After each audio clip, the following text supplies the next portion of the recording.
বিএনপির মহাসচিব বলেছিল এই অগাস্টের মুভমেন্ট যেটা হয়েছে এটাতে আমাদের কোনো অংশগ্রহণ ছিল না।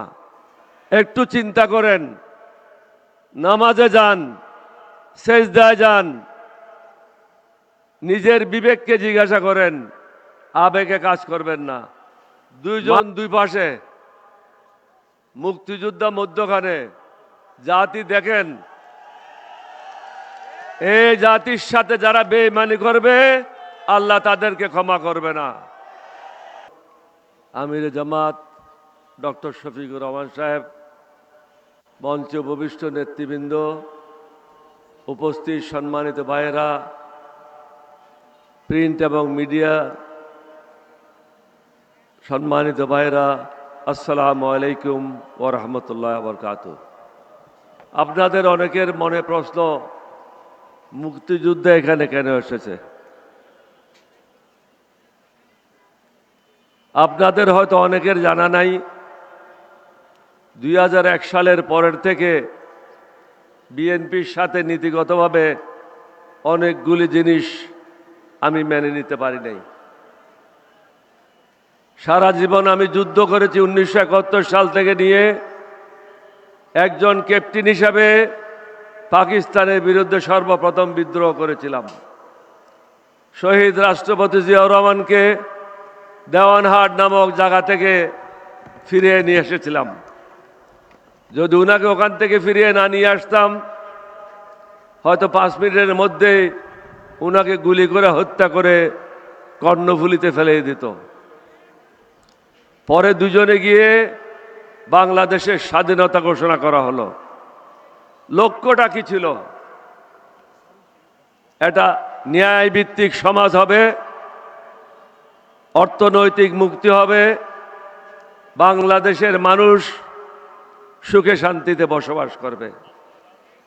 দীর্ঘ 25 বছর কি দেখেছি?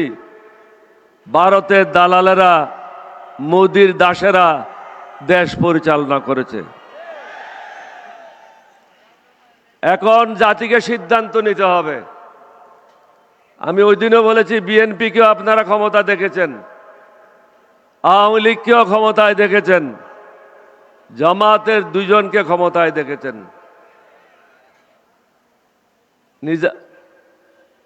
মুজাহিদ সাহেব এবং নিজামী সাহেব 2008 সালে আমরা কয়েকজন ছাড়া, নিজামী সাহেব ছাড়া, আলী হাসান, মুজাহিদ ছাড়া বাকি সবাই দুর্নীতির দায়ে জেলে আবদ্ধ ছিল। আজকে দেশের কি অবস্থা? আমরা কাপড় পাল্টাচ্ছি, নাম পাল্টাচ্ছি, কিন্তু দুর্নীতি থেকে আমরা বের হতে আসতে পারি নাই, চাঁদাবাজির থেকে বের হতে আসতে পারি নাই। আমরা যারা আজকে মঞ্চে বসে আছি, আমরা আজকে আমাদের জীবনের শেষ যুদ্ধ। এই যুদ্ধ হবে 1971 সালে যে স্বপ্ন ছিল, সেই স্বপ্ন বাস্তবায়ন করা। ভারতের দাসত্ব মুক্ত বাংলাদেশ, চাঁদাবাজ মুক্ত বাংলাদেশ, দুর্নীতি মুক্ত বাংলাদেশ, যেখানে গরিব ধনীর মধ্যে বিচারের কোনো পার্থক্য থাকবে না। এখন একটা বড় লোক থানায় গেলে তাকে আদরের সম্বর্ধনা জানিয়ে ভিতরে নেওয়া হয়, গরিবকে বাইরে রাখা হয়, কারণ সমাজে ইনসাফ নাই।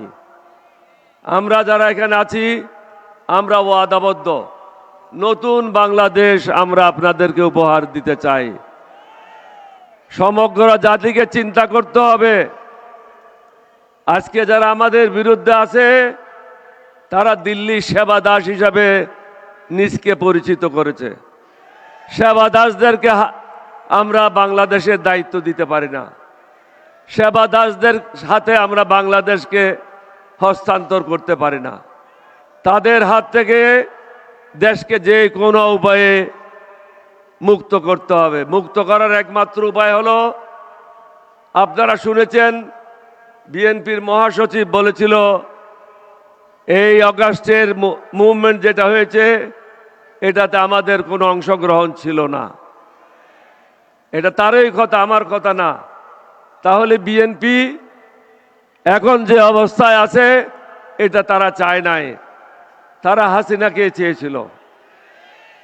আর আপনারা 1400-র উপরে শহীদ হয়ে নতুন বাংলাদেশের স্বপ্ন দেখেছিলেন। সে স্বপ্ন বাস্তবায়ন করার জন্য প্রয়োজন ইনসাফের সমাজ। তাই আমি সমগ্র জাতিকে একজন মুক্তিযোদ্ধা হিসেবে অনুরোধ করব, কিছুক্ষণ আগে জুলাই মুক্তিযুদ্ধ এখানে বক্তব্য রেখেছে, একটু চিন্তা করেন, নামাজে যান, সেজদায় যান, নিজের বিবেককে জিজ্ঞাসা করেন, আবেগে কাজ করবেন না। মার্কা দেখে ভোট না দিয়ে কারা দেশের জন্য মঙ্গল করবে আর কারা মুদির দালালি করবে এটা চিহ্নিত করেন। দালালদেরকে ভোট দিলে হাসিনা যেভাবে আপনাদেরকে অত্যাচার করেছিল অনুরূপভাবে অত্যাচারিত হবেন, কেউ আপনাদেরকে মুক্তি দিতে পারবে না। সমগ্র জাতিকে একটা জায়গায় এসে অবস্থান নিতে হবে। আজকে যে 11 দলীয় ঐক্য জোট গঠিত হয়েছে, 11 দলীয় ঐক্য জোটের প্রার্থীরা যে যেখানে আছে তাদেরকে ভোট দিতে হবে। আমি ডক্টর আব্দুল মান্নান সাহেবকে বলবো আসেন, নাসির উদ্দিন পাটোয়ারিকে বলবো আসেন। দুইজন দুই পাশে, মুক্তিযোদ্ধা মধ্যখানে। জাতি দেখেন, এই জাতির সাথে যারা বেঈমানি করবে আল্লাহ তাদেরকে ক্ষমা করবে না। নিজের মঙ্গল নিজে করেন। 11 দলীয় জোটে যে যেখানে আছে তাদেরকে ভোট দান করে এই দেশকে চিরকালের জন্য মোদির সেবা দাসদের হাত থেকে মুক্ত করেন। আপনাদের সবাইকে ধন্যবাদ। বাংলাদেশ জিন্দাবাদ, 11 দলীয় ঐক্য জোট জিন্দাবাদ। আসসালামু আলাইকুম ওয়া রাহমাতুল্লাহি ওয়া বারাকাতুহু।